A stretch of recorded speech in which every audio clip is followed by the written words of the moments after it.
सर्वांना मनापासून नमस्कार. स्वलिखित सोमवारचा चौथा भाग आपण टाकतोय, पोस्ट करतोय.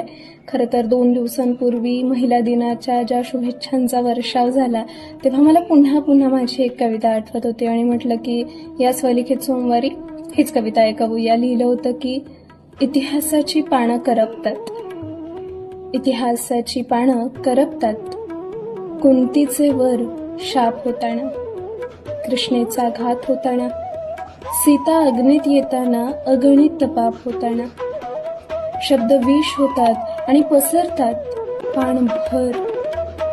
धाडस कसं बस संयम देतं, मग पुन्हा कामाला सुरुवात होते, पण पुन्हा काम जिंकतो.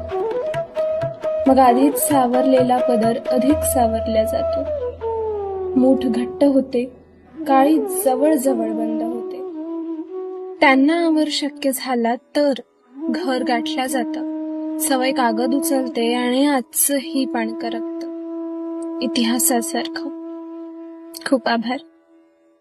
By the way, belated happy women's day.